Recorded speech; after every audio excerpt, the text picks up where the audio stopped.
جب نکاح کرنے کا ارادہ کرتے ہیں اور سب سے پہلا مرحلہ ہوتا ہے نکاح کے لیے منگنی کا. دیکھیں منگنی یہ ہمارے اردو زبان کا لفظ ہے جسے کہتے ہیں نا مانگنا. مانگنا کوئی چیز مانگنا اسے کہتے ہیں منگنی، یعنی فلاں نے مانگا ہے.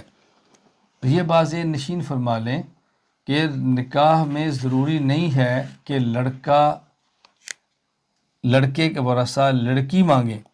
یہ بھی ہو سکتا ہے کہ لڑکی کے ورثہ لڑکے کو مانگ لیں.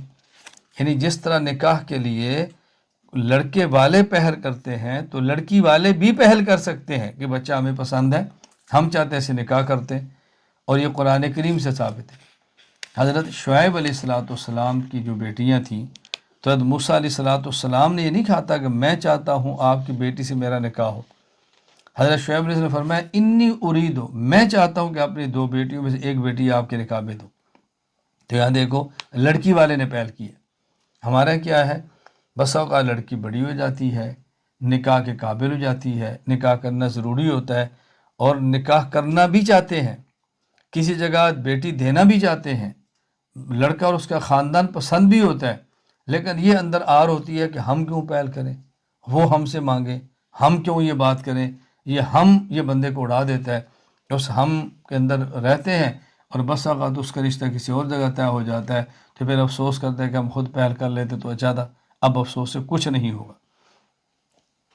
اور منگنی کے حوالے سے یہ بات بھی ذہن نشین فرما لیں کہ یہ جو ہمارے منگنی کی رسومات چلتی ہے نا کہ لڑکا لڑکی کو دیکھ لے، لڑکی لڑکے کو دیکھ لے، اس کے لیے ان کی سیٹنگ کرنا، ان کو الگ بٹھانا، چائے پلانا، کھانا کھلانا، یہ ہماری شریعت کا مزاج نہیں ہے. دیکھنے کی گنجائش موجود ہے، اہتمام مقصود نہیں ہے.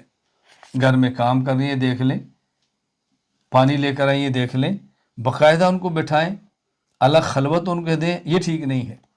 اور پھر باقاعدہ رشتے سے پہلے دونوں کا ملنا، باہر گھومنا، ان کا مزاج مل جائے، یہ شریعت کا مزاج نہیں ہے. یہ بات اچھی طرح سمجھیں. اور جب رشتہ پسند آ جائے، منگنی ہو جائے تو نکاح میں تاخیر نہ کریں. جامع ترمذی میں روایت موجود ہے، حدیث نمبر 1084.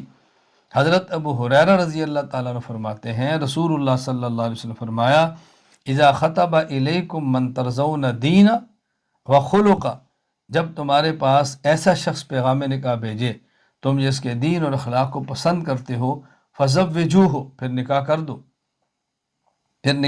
دو.